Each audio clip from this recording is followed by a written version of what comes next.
একবার দেখেন একজন সাহাবীর জীবন একটু বলি। তিনি একবার আল্লাহকে দোয়া করতেছেন, আল্লাহ, দুইজন সাহাবী মুখোমুখি দাঁড়িয়েছেন, দাঁড়িয়ে একজন দোয়া করতেছেন, আল্লাহ আমি যেন ইসলামের পক্ষে জিহাদ করতে পারি এবং ইসলামকে বিজয়ী করে গাজী হিসেবে ফিরে আসতে পারি। আরেকজন সাহাবী যিনি ছিলেন তিনি আমিন বললেন। পরবর্তীতে তিনি দোয়া করতেছেন, দোয়া করার পর বলতেছেন আমি যখন বলবো তখন তুমি আমিন বলবা। তখন তিনি বললেন, আল্লাহ আমি যেন তোমার রাস্তায় জিহাদ করতে পারি এবং শহীদ হয়ে যায়, শহীদ হওয়ার পর যেন কাফেররা আমার নাক কানগুলো কেটে নিয়ে নেয়। তখন সাহাবী বলতেছেন আমিন। প্রশ্ন করলেন, ভাই আপনি এই দোয়া কেন করলেন? তখন তিনি বললেন, আমি যেদিন আমার রবের সামনে কিয়ামতের দিন দাঁড়িয়ে যাব, তখন যেন আমি আমার রবের সামনে দাঁড়াতে পারি, আমার নাক নাই, আমার কান নাই, আমার দেহ প্রত্যঙ্গগুলো কেটে ফেলা হয়েছে। তখন আমার রব আমাকে প্রশ্ন করবে, হে আব্দুল্লাহ তোমার আজকে অবস্থা কেন? তখন আমি আমার রবকে বলবো, আল্লাহ তোমার জমিনে তোমার দিন প্রতিষ্ঠার জন্য, তোমার দিনের জন্য কাফেররা আমার নাক কান কেটে নিয়েছে, আর আমি সে অবস্থায় তোমার সামনে দাঁড়িয়ে গিয়েছি। হাজিরে সাহাবীদের সাইকোলজিটা দেখেন। আপনি আমি কি আমার রবের সামনে দাঁড়িয়ে এরকম গর্ব করে বলতে পারবো, নাকি নাফরমানের মতো গুনাহগারের মতো গন্ধ অবস্থা আল্লাহর সামনে দাঁড়াবো? এই সিদ্ধান্ত আমাকে নিতে হবে। আপনি আমি এই সিদ্ধান্ত নেই যে আমার রবের সামনে যেদিন আমাকে দাঁড়াতে হবে সেদিন যেন আমি গর্ব করে বলতে পারি, আমার রব তোমার জন্য, তোমার দেওয়া এই সময় এই জীবন তোমার জন্য কুরবান করেছি, কুরবান করে আজকে তোমার সামনে দাঁড়িয়েছি, এখন তুমি আমাকে কোন দিকে দিবা তোমার। আপনাদের অনেকের অনেক ব্যস্ততাকে ফেলে রেখে মসজিদে যে আমরা এসেছি, কি জন্য এসেছি, এটার যদি এক কথায় আপনাদের কাছে আমি জবাব চাই, আপনারা কি বলবেন? জান্নাতের জন্য। এটাই হচ্ছে আমাদের মেইন আনসার। তাহলে বোঝা গেল আমাদের দুনিয়াতে যা করা, আমি যদি বলি আপনি সাদাকা করেন কিসের জন্য, মূল উদ্দেশ্য জান্নাত, তাই না? যদি প্রশ্ন করা হয় আপনি যতগুলো যাই করার না কেন প্রত্যেকটা কাজের একটা উদ্দেশ্য, মেইন উদ্দেশ্য হলো জান্নাত। এমনকি আমরা দুনিয়াতে এসেছি কিসের জন্য? জান্নাতে যাওয়ার জন্য।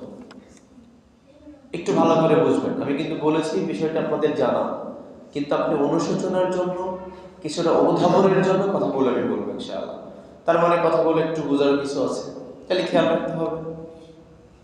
দেখেন জুমার দিনের জন্য সুন্দর পোশাক পরা, সুন্দর মতো একটা সময় নিয়ে নিজেদেরকে পরিচ্ছন্ন করে একটা সময় বের করে আল্লাহর খুশির জন্য আমরা এসেছি, তাহলে নিশ্চয়ই এর কোনো উদ্দেশ্য আছে। দেখেন আমরা যে বললাম আমাদের মূল সব কিছুর উদ্দেশ্য হলো জান্নাতে যাওয়া, এমনকি দুনিয়াতে আসার উদ্দেশ্য ছিল কিসে যাওয়া? জান্নাতে যাওয়া। এই বিষয়টা শুধুমাত্র আজকে আমি বলছি, বিষয়টি এরকম নয়। আল্লাহ সুবহানাহু ওয়া তাআলা নবী করিম সাল্লাল্লাহু আলাইহি ওয়াসাল্লামের মাধ্যমে আমাদেরকে জানিয়েছেন।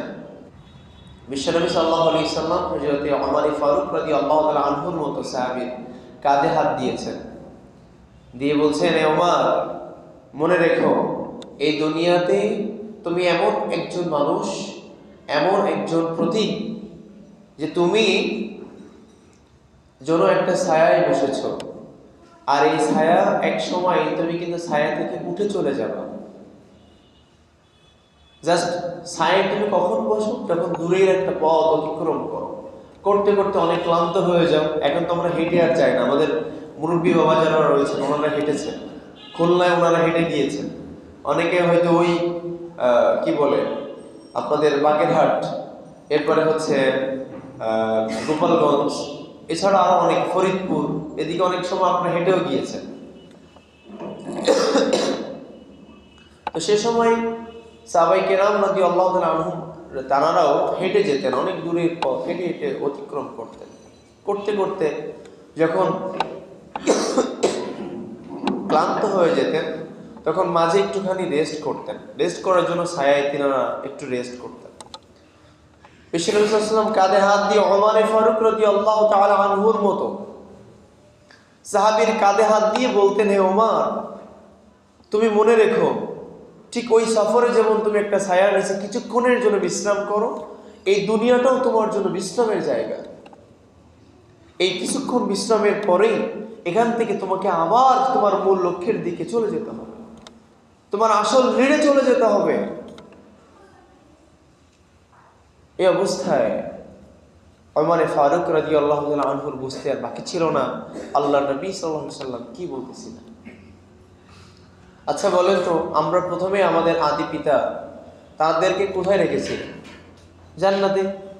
কোনো একটা ভুলের কারণে আল্লাহ পাক তাদেরকে আবার কি করলেন? দুনিয়াতে পাঠিয়ে দিলেন।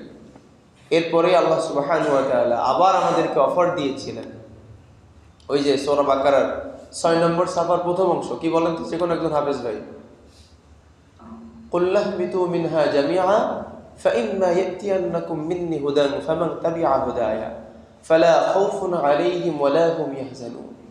আল্লাহ এখানে আমাদেরকে ওয়াদা দিয়েছেন, যদি কিনা তুমি আমার হেদায়াত যেটা যাবে এই হেদায়াত অনুযায়ী আমল করতে পারো, তবে তোমাদের অবশ্যই আমি আল্লাহ তোমাদের কাছ থেকে যে জান্নাতকে ছিনিয়ে নিয়েছি, যেটাকে তোমরা হারিয়ে ফেলেছ, এই দীর্ঘ দুনিয়ার সফরের পর আমি আল্লাহ তোমাদেরকে আবার সেই জান্নাত দান করব।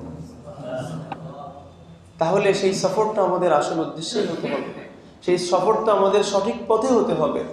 আমার সফরের গন্তব্য যদি হয় বাগেরহাট, আর আমি যদি কিনা এদিকে যশোর, মাগুরা, এরপরে ওদিক দিয়ে মনে করেন পার হয়ে ইন্ডিয়া চলে যায়, আমি আমার মূল গন্তব্যে পৌঁছাতে পারবো না। মূল গন্তব্যে যদি আমাকে পৌঁছাতে হয় তাহলে সঠিক পথের দিকে আমাকে আগাতে হবে। প্রিয় হাজিরিন, আরেকটু উদাহরণ দেই। যদি কিনা এমন হয় যে আমি আমার সফরের দিকে যাচ্ছি, যেতে যেতে মনে হলো যে না নদীপথ পড়েছে, ধরেন এই মাওয়া হওয়ার আগে আমরা লঞ্চে করে পার হতাম, তাই না? লঞ্চে করে আপনারা ঢাকা গেছেন না? ওই যে মাওয়া পার হতে গিয়ে ওখানে লঞ্চে যেতে হতো। তো লঞ্চে যেতে গিয়ে আপনি যে কেবিনের উপর উঠছেন, ওই কেবিনে যদি কিনা কেউ মনে করে যে এখানে তো আমি বেশ আমার 40 মিনিট পর থাকতে হবে, আর যদি কিনা একবার মাওয়া থেকে আসতে গিয়ে আমাদের প্রায় 3-4 ঘন্টা লেগে গেছে, মানে কুয়াশা, লঞ্চ আর আসতেছে না, ফেরি আর আসতেছে না। তো যদি কিনা এমন হয় যে না আমার মোটামুটি একটা সময় থাকতে হবে, এখানে সুন্দর করে ডেকোরেশন করা, এটা সুন্দর ভিআইপি সিস্টেম করে, টিসি লাগায় সুন্দর একটা পরিবেশ করে ফেলা, যেরকম কেউ করে, এতটুকু সময়ের জন্য এই বেচারাকে আপনি কি বলবেন? নিঃসন্দেহে পাগল বলবেন। তাহলে প্রিয় হাজিরিন, এবার আসেন আমাদের মূল কথার দিকে। আল্লাহ সুবহানাহু ওয়া তাআলা আমার আদি পিতা, আমার মাকে যেখানে রেখেছিলেন সেটার নাম জান্নাত।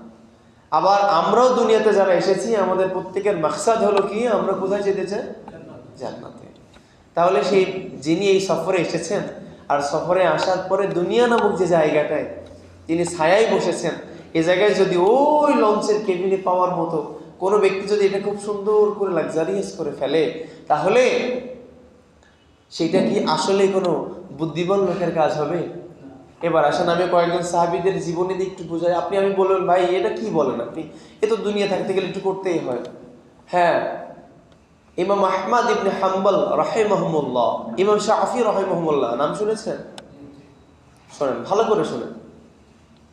ইমাম শাফি রাহিমাহুল্লাহ তিনি বলতেছেন, কোনো ব্যক্তি সাজানো গুছানো জায়গা ছেড়ে কোনো অগোছালো জায়গায় যেতে পছন্দ করেন না। এই ছোট্ট কথার ভার কত বেশি জানেন? এবার আমি আপনাদেরকে বুঝাই। যিনি দুনিয়াকে চাকচিক্যময় করেন, দুনিয়াকে সাজান, তার জান্নাতটা অগোছালো হয়ে যায়, তার জান্নাতকে ঠিকঠাক মতো সাজানো হয় না। আর যিনি জান্নাতকে সাজান, তার দুনিয়া ঠিক মতো সাজানো হয় না। যখনই কোনো ব্যক্তি দুনিয়াকে চাকচিক্য করে সুন্দর করে সাজাবে, মালাকুল মউত এসে যখন বলবে ইয়া আব্দুল্লাহ, আসো আল্লাহর দিকে, ওই যে সূরা ফজরের লাস্টের দিকে আছে না, ইয়া আইয়াতুহান নাফসুল মুতমাইন্নাহ, আরেক জায়গায় আছে ইয়া আইয়াতুহান নাফসুল খাবিসা, এরকম আয়াতটা বোঝায় না, যে এ খবিসাতটা আল্লাহর দিকে কি করো? প্রত্যাবর্তন করো। গুনাহগারকে যখন বলা হবে যে হে খবিসাতটা আল্লাহর দিকে চলে আসো, আল্লাহর লানতের দিকে, আল্লাহর গজবের দিকে চলে আসো, তখন এই খবিসাত তার বের হতে চাইবে না। কারণ সে দেখতে পাবে তার দুনিয়া যত সুন্দর চাকচিক্য ছিল, তার পরকালীন জীবনের যে জায়গায় এত চাকচিক্য নয়, ওটা কাদা দিয়ে আবৃত, ওটা আগুন দিয়ে আবৃত, ওটা পুষ দিয়ে আবৃত, ওটা বিভিন্ন নাপাক গন্ধ দিয়ে আবৃত, তখন ওই রূহ আর বের হতে চাইবে না। এই জন্য ইমাম শাফি রাহিমাহুল্লাহ তিনি বলেছেন, যখন কোনো ব্যক্তি তার দুনিয়াকে সাজাবে, তখন সে যখন মালাকুল মউতের সামনে চলে যাবে, তখন তার রূহ আর বের হতে চাইবে না, কারণ তার দুনিয়ার চেয়ে ওই পরকালীন জীবনের জায়গাটা অবশ্যই। প্রিয় হাজিরিন, আপনি আমি একটুখানি আমার বিবেককে প্রশ্ন করি, হে বিবেক, মালাকুল মউত যদি আমাকে এখন এসে বলে, হে আব্দুল্লাহ আয় আল্লাহর দিকে, তখন আমার রূহ কি তখন বের হতে চাইবে? আমি কি সেই সাজানো গুছানো জায়গাটা তৈরি করেছি, একটা অগোছালো জায়গা ফেলে রেখেছি যেটা আমার জাহান্নামের জন্য দাউ দাউ করে জ্বলতে হবে? কোনটা আমি গুছিয়েছি প্রিয় ভাইরা? এবার আসেন জান্নাতকে আমাদের চোখ এবং সাহাবীদের চোখে আমি একটুখানি আপনাদেরকে দেখাই। সাহাবায়ে কেরাম রাদিয়াল্লাহু তাআলা আলাইহিম আজমাইন যিনি খুব লাক্সারিয়াস জীবনযাপন করতেন, এরকম অনেক সাহাবীর নাম বলা যাবে। আমি একজন সাহাবীর জীবনী ছোট্ট করে আমি যে জুমায় এসেছিলাম তখন বলেছিলাম, সাহাবীদের নাম কি কে বলতে পারবেন? কোন সাহাবীর জীবনী বলছিলাম যে দিনের জন্য তিনি সব ত্যাগ করেছেন, পরবর্তীতে গোলাম হয়েছেন, এরপর আল্লাহ নবী সাল্লাল্লাহু আলাইহি ওয়াসাল্লামের সাহাবী হয়েছেন? এই সাহাবীর নাম কি কে বলতে পারবেন? বলেন। হ্যাঁ বলেন না। কোন? জি, সালমান ফারসি। প্রিয় হাজিরিন, দেখেন দিনের জন্য কি কুরবান তারা করেছেন। প্রধানমন্ত্রীর ছেলে হয়ে দিনের জন্য কুরবান করতে করতে সর্বশেষ যে সম্বলটুকু ছিল সেটাও পর্যন্ত শুধুমাত্র আল্লাহর নবীকে পাওয়ার জন্য, এই জান্নাত পাওয়ার জন্য, এই দিন সিরাতুল মুস্তাকিমের পথ পাওয়ার জন্য সব ত্যাগ করেছেন। এরপরে তাকে গোলামের জিনজিরি পড়তে হয়েছে, এরপরেই তিনি সেই সত্যের সন্ধান পেয়েছিলেন। সাহাবীদের জীবনী এরপর আপনি দেখেন মুসআব বিন উমাইর রাদিয়াল্লাহু তাআলা আনহু, এর জীবনী আমরা অনেকে জানি না। এমন একজন সাহাবী ছিলেন যিনি সকালবেলায় যে পারফিউম ইউজ করতেন, বিকেলে আরেকটা পরতেন, সকালবেলায় যে ড্রেস পরতেন, বিকেলবেলা আরেক ড্রেস পরতেন। তিনি এমন খাবার খেতেন যে খাবারের ভিতরে লাক্সারিয়াস একটা ভাব ছিল। তিনি যখন ইসলাম গ্রহণ করলেন, ইসলামের জন্য সব ত্যাগ করতে করতে তিনি যখন মদিনাতে যে দাওয়াতি কাজ বিশাল আঞ্জাম তিনি দিয়েছিলেন, তার প্রথম দাঈ হিসাবে আল্লাহ নবী সাল্লাল্লাহু আলাইহি ওয়াসাল্লাম, সবাই বলেন সাল্লাল্লাহু আলাইহি ওয়াসাল্লাম, তিনি এই মুসআব বিন উমাইর রাদিয়াল্লাহু তাআলা আনহুকে পাঠিয়েছিলেন। এবং তিনি তখন যে মানুষদেরকে এত কোমল কণ্ঠে এত সুন্দর করে দাওয়াত দিয়েছিলেন, তার দাওয়াতে যিনি দাওয়াত প্রাপ্ত হয়েছিলেন তিনি বশীভূত হয়েছিলেন, তিনি ইসলাম গ্রহণ করেছিলেন। এই সেই সাহাবী যে সাহাবী উহুদের যুদ্ধে তার কাছে ইসলামের পতাকা দেওয়া হলো। পতাকা দেওয়ার পর যখন কাফেররা দেখলো ইসলামের পতাকা, মুসআব বিন উমাইর রাদিয়াল্লাহু তাআলা আনহু ডান হাতে, কাফেররা তার ডান হাত থেকে কেটে ফেলে দিলেন। এরপরে মুসআব বিন উমাইর রাদিয়াল্লাহু তাআলা আনহু যখন কালিমার পতাকা বাঁ হাতে উঁচু করে ধরলেন, তখনই তার বাঁ হাত কেটে ফেললো। ইসলামের প্রতি এত মহব্বত তার ছিল, তিনি দুই হাতের কাটা জায়গাকে একত্রিত করে আল্লাহর পতাকাকে, কালিমার পতাকাকে উচ্চ করে ধরেছিলেন। ধরার পরে এক পর্যায়ে কাফেররা তা সহ্য করতে পারেন নাই, মুসআব বিন উমাইর রাদিয়াল্লাহু তাআলা আনহুর গর্দনে আঘাত করে তাকে শাহাদাত পেয়ালা পান করিয়ে দেন। এই অবস্থায় আল্লাহ নবী সাল্লাল্লাহু আলাইহি ওয়াসাল্লাম বললেন, মুসআব কোথায়? তখন মুসআবের লাশটি পাওয়া গেল। তখন তিনি দেখলেন মুসআব বিন উমাইর রাদিয়াল্লাহু তাআলা আনহু, যার টাকা পয়সা অর্থ সম্পদের কোনো অভাব ছিল না, এরকম একজন সাহাবী তিনি পড়ে আছেন, শুধুমাত্র মোটা একটি বস্তার মতো, চটের মতো একটা পোশাক মাত্র পরা, যে পোশাক দিয়ে যখন তার কাফন করতে গেল, কাফন করানোর সময় তার যদি পাও ঢাকতে যায় মাথা বের হয়ে যায়, মাথা ঢাকতে যায় পাও বের হয়ে যায়, এই ছিল তার সর্বশেষ সম্বল। আল্লাহ নবী সাল্লাল্লাহু আলাইহি সাল্লাম বললেন, তখন মুসআব বিন উমাইরের মাথা ঢেকে দাও, পাওকে স্কিল ঘাস দিয়ে ঢেকে দাও, দিয়ে তার এই অবস্থায় তাকে দাফন করা হলো। ও প্রিয় হাজিরিন, আপনি আমি নিজেকে প্রশ্ন করি, ইসলাম গ্রহণের পর আমার লাক্সারিয়া জীবন বাড়তেছে নাকি আখিরাতের লাক্সারিয়া জীবন বাড়তেছে? দেখেন দুনিয়াকে তারা কিভাবে কুরবান করেছেন, তাদের জান্নাত কি সুন্দর হয় নাই? কিয়ামতের দিন যখন আল্লাহ পাক বলবে, হে মুসআব বিন উমাইর, আসো, আমি আল্লাহ তোমার উপর সন্তুষ্ট হয়েছি, উদখুলু ফিস সিলমি কাফা। ওই যে আল্লাহ যখন ডাকবেন, ইয়া আইয়ুহান নাফসুল মুতমাইন্না ইরজিই ইলা রাব্বিকা রাদিয়াতান মারদিয়া ফাদখুলি ফি ইবাদি ওয়াদখুলি জান্নাতি, তোমাদের জন্য জান্নাত উন্মুক্ত করা হলো, চলে যাও। জান্নাতের দিকে চলে যাও। বলেন মুসআব বিন উমাইর রাদিয়াল্লাহু তাআলা আনহুর জান্নাত আর আপনার আমার জান্নাত কি এক জান্নাত হবে?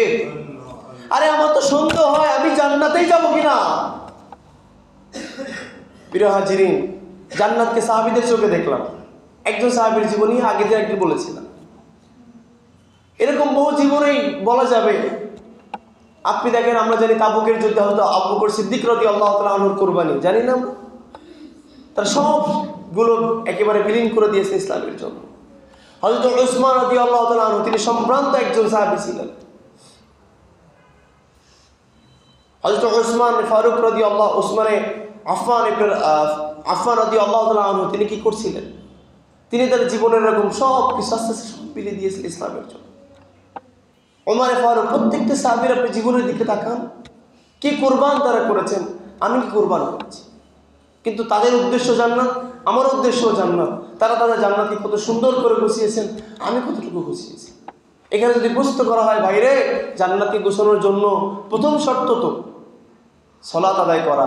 আজকে ফজরের সালাত কে জামাতে পড়েছেন? আমার হয়তো অনেক ভাই এখানে হাত হয়তো উচ্চারণ করতে আমি বলবো না, কিন্তু তার বিবেক বলতেছেন আমি তো অপরাধী। ফজরের সালাত পর্যন্ত আপনি জামাত আদায় করতে পারেন নাই। ও ভাই, তাহলে কিভাবে আপনার আমার জন্য জান্নাতটা সুন্দর হবে? যদি বলা হয় আসেন, আল্লাহ নবীর জীবনে তাহাজ্জুদ কামাই গিয়েছে, এরকম খুব কমই হয়েছে। আপনি আমি বলি তো কয়জন আমার রব যখন আমাদের শেষ আসমানে এসে ডাক দেয়, আব্দাল্লাহ কুম বিইজনিল্লাহ, হে আল্লাহর বান্দা ওঠো, তোমার কি প্রয়োজন? তুমি অভাবী, বলো আমি তোমার অভাব পূরণ করে দেব। তুমি কষ্টে আছো, বলো তোমার কষ্ট দূর করে দিব।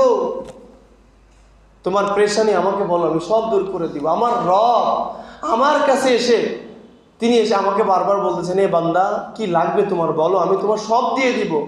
ও ভাই, আপনার আমার মতো নাফরমান কিভাবে ওই সময় ঘুমিয়ে থাকতে পারে, যে সময় আমার রব আমার প্রয়োজন আমাকে ডাকতেছে?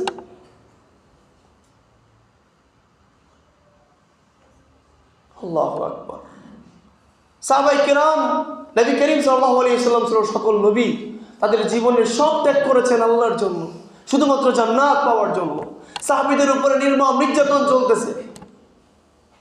খাব্বাব রাদিয়াল্লাহু তাআলা আনহুর পিঠে কয়লার আগুন দাউ দাউ করে জ্বলতেছে। খোবাইব রাদিয়াল্লাহু তাআলা আনহুকে এরকম নির্যাতন করা হচ্ছে। আম্মার বিন ইয়াসির রাদিয়াল্লাহু তাআলা আনহু, সুমাইয়া রাদিয়াল্লাহু তাআলা আনহা ইত্যাদি যত সাহাবী রয়েছেন, সবার উপরে নির্যাতন হচ্ছে। তারা শুধু এসে বলছে, রাসূলুল্লাহ সাল্লাল্লাহু আলাইহি ওয়াসাল্লাম, আমাদের উপরে এত নির্যাতন, এর জন্য আমরা কি পাবো? তখন আল্লাহ নবী কিচ্ছু বলেন নাই, শুধু বলছে তোমাদেরকে আল্লাহ জান্নাত দান করবে। তারা সঙ্গে সঙ্গে বলেন আলহামদুলিল্লাহ, আমরা তো এটাই চাই। আর আমাদের কাছে জান্নাত বলতে কত ব্যাখ্যা দিতে হয়, এরপরও আমাদের সকালের কাজ যেমন বিকালের কাজ তেমন। তাহলে বুঝতে হবে প্রিয় ভাই, আমার কলবের অবস্থা আর ভালো নেই। যে কলব আল্লাহর কথা শুনে প্রশান্ত হয় না, আল্লাহর কথা শুনে আখিরাতের কথা শুনে যে কলব বিগলিত হয় না, বুঝতে হবে এই কলব নেফাক দিয়ে ভরপুর হয়ে গিয়েছে, এই কলব নষ্ট হয়ে গিয়েছে, এই কলব জান্নাত থেকে মাহরুম হয়ে গিয়েছে, এই কলব জাহান্নামের দিকে চলে যাচ্ছে। এখনো সময় আছে, যদি কিনা আমরা চাই আমাদের কলবকে জান্নাতমুখী করি। আপনি বলেন, দুনিয়াতে আমরা যতই যাই করি না কেন, প্রত্যেকটা একটা সফলতা আছে, আপনি সব ভোগ করতে পারবেন। এমন একটা আপনি আমাকে গ্যারান্টি দেন যে ভাই এই কাজটার পিছনে আমি লেগেছি, এটা আমার পরিপূর্ণ সাকসেস করে দিয়ে যাবে, এটা আমার পরিপূর্ণ প্রশান্ত করে দিয়ে যাবে, এমন একটা অপশন আপনি আমাকে দেন। বলেন কোন কাজটি আছে যে কাজটি আপনাকে চিরসুখী রাখবে? একটা কাজের নাম বলেন। কিন্তু যদি কিনা আমার রবের দেওয়া সময়, আমার রবের দেওয়া এই নিয়ামত, আমার রবের দেওয়া এই দেহ, আমার রবের দেওয়া এই সব কিছু যদি কিনা শুধুমাত্র আমার রবের জন্য একটুখানি ব্যয় করা যায়, তবে আমার রব ওয়াদা দিচ্ছেন আমি তোমাদেরকে জান্নাত দিয়ে দেব। সেই জান্নাতটা কেমন হবে? আল্লাহ নবী সাল্লাল্লাহু আলাইহি ওয়াসাল্লাম বলতেছেন, এই জান্নাতটা এমন হবে যে কলব কখনো কি করতে পারবো না। আমি আরেকটা হাদিসটা পড়তেছিলাম, আল্লাহ নবী সাল্লাল্লাহু আলাইহি ওয়াসাল্লাম বলতেছেন, মা লা আইনুন রাত, যে চোখ কখনো তা দেখে নাই। এরপরে বলতেছেন, ওয়ালা উযুনুন সামিআত, কোনো কর্ণ কখনো তা শোনে নাই। এরপরে বলছেন, ওয়ালা খাতারা আলা কলবি বাশার, কোনো কলব কখনো তা কখনো ধারণাও করতে পারে নাই। এটা তো এমন জান্নাত যে জান্নাতের আমরা অনেক বিবরণ শুনেছি কোরআন এবং হাদিসে। আজকে আমি নোট করেছি, অবশ্য আপনারা চাইলে আমার নোটকেও নিতে পারবেন, যে নোটের ভিতরে আমি বিস্তারিত টুকটাক মানে সংক্ষেপে একটা খুতবা আকারে তৈরি করেছি। আসলে আমরা তো এটা জানি যে জান্নাতে কি অনেক কিছু আমরা শুনেছি। জান্নাত তো এমন হবে যেখানে আপনার আমার কোনো প্রশান্তি থাকবে না, মানে কোনো ডিপ্রেশন থাকবে না। যে জান্নাতে এমন হবে কোনো অভাব থাকবে না, যেখানে হায়াতের কমতি থাকবে না। দেখেন দুনিয়াতে আমরা যে জন্য বেশি গুনাহ করি তার মধ্যে 1 নম্বরটা হচ্ছে সম্পদ, তাই না? 1 নম্বরটা হলো সম্পদ, 2 নম্বরটা হচ্ছে নারী। এই ঘুরে ফিরে দেখবেন আমাদের 2টা কারণে বেশি আমাদের গুনাহটা হয়। 1 নম্বর কি বললাম? সম্পদ, ক্ষমতা। এই ক্ষমতা একটা সম্পদের অংশ। আর একটা হচ্ছে নারী। এই 2টা জিনিস এই জায়গাটায় দেখেন আল্লাহ পাক অসংখ্য আয়াতে আল্লাহ পাক বলেছেন, নবী করিম সাল্লাল্লাহু আলাইহি ওয়াসাল্লাম অসংখ্য হাদিসে বলেছেন যে সম্পদের মোহে তোমরা মোহগ্রস্ত হয়ে আছো, আল্লাহ পাক তোমাদেরকে যার সবচেয়ে ছোট জান্নাত দিবে সেটাও এই দুনিয়ার চেয়ে 10 গুণ। এটা কমন একটা হাদিস, সবাই আপনারা জানেন। আর মানুষ পৃথিবীতে কয়টা নারীকে ভোগ করতে পারবে? বৈধভাবে তো বেশি পারবেই না, আর অবৈধভাবে পারলেও কয়টা পারবে? আল্লাহ পাক বললেন, আল্লাহ নবী সাল্লাল্লাহু আলাইহি ওয়াসাল্লাম বলছেন, তোমাকে তো এমন জান্নাত দেওয়া হবে যে জান্নাতে তোমার শুধু 70টা শুধু নারী দেওয়া হবে, যে নারীরা দুনিয়ার মতো নয়। সহি হাদিস দ্বারা প্রমাণিত, তারা যদি শুধুমাত্র দুনিয়ার দিকে একটিবার তাকান সমস্ত দুনিয়াটা আলোকিত হয়ে যায়। তাহলে দেখেন আল্লাহ পাক আমাদেরকে কি রাখেন নাই, অসংখ্য। সত্যি করে জান্নাতের আলোচনা করলে আপনারা মানে প্রশান্ত হয়ে যাবেন, এমনভাবে নোটটা করা হয়েছে। তো আমি সব বলতে পারতেছি না, যে সময় সংক্ষেপ, খুতবার সময় তো ফিক্স থাকে, আর আমি তো আর পার্মানেন্ট না আপনাদের, এই জন্য বিস্তারিত সিরিজ আকারে বলবার সুযোগ হচ্ছে না। তো এতটুকু মাথায় রাখি প্রিয় হাজিরিন, দেখেন আপনি আমি যে সময়টা ভোগ করতেছি এটা কার দেওয়া সম্পদ? আমার রবের দেওয়া সম্পদ, আমার রবের দেওয়া সম্পদ। এরপরে দেখেন আপনি আমি যে অর্জনটা আজকে বিভিন্নভাবে আমি এটাকে নিজের ক্রেডিট বলতেছি, এটাও কার দেওয়া? আমার রবের দেওয়া। এরপরে দেখেন আবার এই সব ক্রেডিট, এই সময়, এই মেধা, এই শ্রম আবার একদিন সব ফুরিয়ে যাবে। সেটা হয় আজকে, অথবা 2 দিন পর, অথবা 4 দিন পর, অথবা কোনো না কোনো দিন।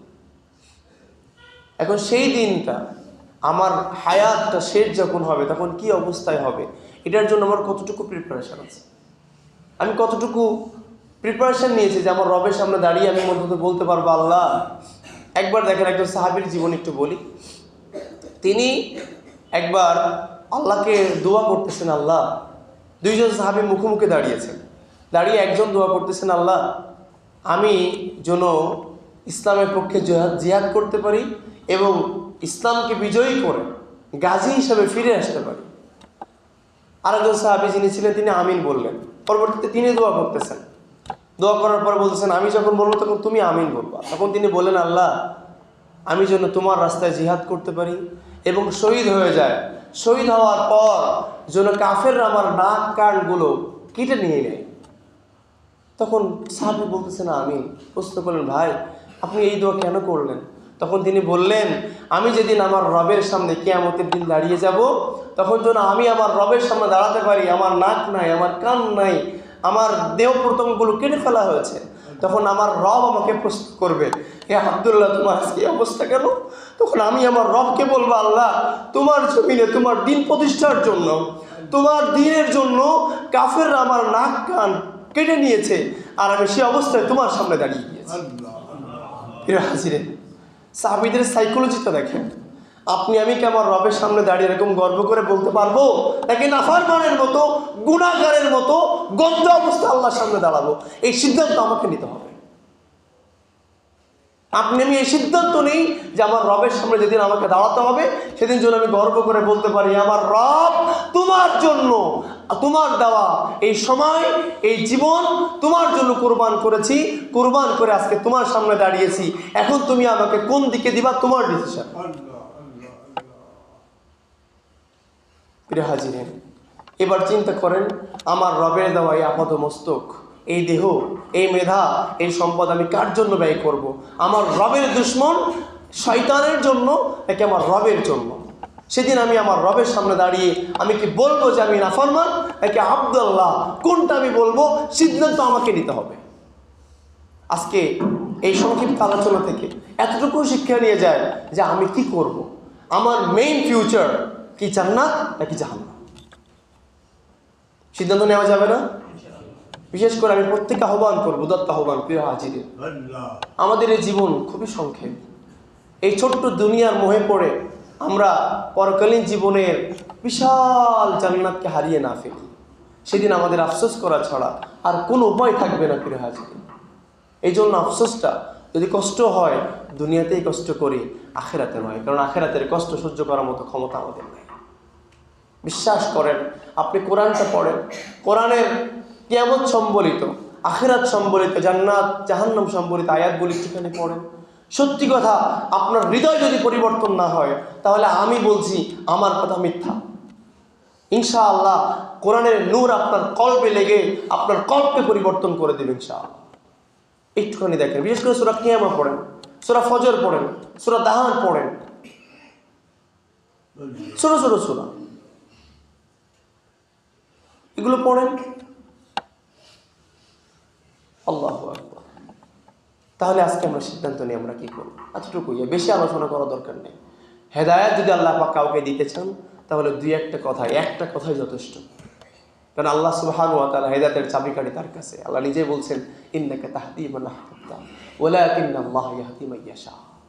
আমার রব যাকে চান তাকে হেদায়েত দান করেন। প্রিয় ভাইয়া, যদি আজকের আলোচনা শুনে আপনার মনে হয় যে আপনি পরিবর্তন করবেন নিজেকে, তাহলে বুঝবেন আপনার রব আপনাকে হেদায়েতের জন্য মঞ্জুর করেছেন। আর যদি মনে হয় যে না, আমার কলবের মধ্যে পরিবর্তন নেই, হুজুররা এমনই বলে, তাহলে বুঝবেন আপনার কলবের ভিতরে শয়তান বসে আছে। আল্লাহ নবী সাল্লাল্লাহু আলাইহি ওয়াসাল্লাম একটা হাদিসে, আমরা মিশকাত হাদিসটা পড়েছিলাম, তিনি বলছেন, যখন দেখবা, একজন সাহাবী প্রশ্ন করছে, ইয়া রাসূলুল্লাহ সাল্লাল্লাহু আলাইহি ওয়াসাল্লাম, আমরা কিভাবে বুঝবো যে আমার ইমানের কি অবস্থা, আমার কলবের কি অবস্থা? তখন আল্লাহ নবী সাল্লাল্লাহু আলাইহি ওয়াসাল্লাম বললেন, যখন দেখবো তোমার কাছে ভালো কাজ খেয়ে ভালো লাগবে, আনন্দ দিবে, আর মন্দ কাজ তোমাকে কষ্ট দিবে, তখনই বুঝবা যে তুমি মুমিন। যখন দেখবে বিপরীত হবে, তখন তোমার অবস্থা খারাপ, তোমার কলবের সমস্যা। প্রিয় হাজির, এই জন্য আমি ছোট্ট একটা উদাহরণ দিয়ে আজকে আলোচনা নীতি টানবো ইনশাআল্লাহ। সেটি হচ্ছে, ধরে নেন সাপোজ যদি কেউ আপনাকে একটা অফার দেয় যে আপনি মাত্র 1 ঘন্টা, এই উদাহরণটা আগে একদিন দিয়েছিলাম মনে হয়, 1 ঘন্টা আপনি সুন্দর মতো একটা ভদ্রভাবে চলবেন। ধরেন বর্তমান গভর্নমেন্ট, তিনি আপনাকে এটা বলবেন, বা যদি কিনা বলা যায় যে আমেরিকার বর্তমান প্রেসিডেন্ট, উনি যদি আপনাকে বলেন যে 1 ঘন্টা মাত্র যারা সুন্দর মতো একটা জীবনযাপন করবে, অনলি 1 ঘন্টা, তাহলে আমি তাকে আমেরিকার ভিসা দিব, এরপরে হচ্ছে ওয়াশিংটনের পাশে একটা ফ্ল্যাট দিব, লাক্সারিয়াস একটা কার্ড দিব, ইত্যাদি ইত্যাদি, তার জীবনে যা লাগে সব দিব। জাস্ট 1 ঘন্টা মাত্র তাকে সুন্দর মতো জীবনযাপন করতে হবে। যদি এরকম সে টিকে যায়, বাংলাদেশ থেকে অনলি 100 জনকে আমরা বাছাই করব। বলেন তো, এরকম সিরিয়াল দেওয়ার জন্য আমরা কতজন ব্যাকুল হয়ে যাব, কতজন এটা অ্যাপ্লাই করব? এরপরেই যদি কিনা এর মধ্যে 2-1 জন টিকে যায়, তাহলে কত আমাদের আনন্দ শেষ থাকবে না, ঠিক না ভাই? ঠিক আপনার আমার রব তো এরকম অফার আপনাকে আমাকে দিয়ে রেখেছেন। আল্লাহ বলছেন, ইন্নাল্লাহা আশতারা মিনাল মুমিনিনা আনফুসাহুম ওয়া আমওয়ালাহুম বিআন্না লাহুমুল জান্নাহ। আল্লাহ বলছেন, হে মুমিনরা, তোমরা কি আছো, কি আমার সঙ্গে একটু কেনাবেচা করবা? দুনিয়ার স্বল্প এই সময়ে, মাত্র এই ছোট্ট এই জীবনে, যদি তুমি শুধু তোমার জীবন, মাল, সম্পদ আমার জন্য ব্যয় করতে পারো, আমার কাছে বিক্রি করতে পারো, আমি আল্লাহ তোমাকে অসীম জান্নাত উপহার দিয়ে দিই। প্রিয় হাজিরিন, এবার আমরা সিদ্ধান্ত নেই, লাস্ট অ্যান্ড ফাইনাল কথা হচ্ছে আমার এটা, আমরা সিদ্ধান্ত নেই আমার জীবন আমি কিসের জন্য গঠন করব, জান্নাতের জন্য না জাহান্নামের জন্য। ওমা আলাইনা ইল্লাল বালাগ।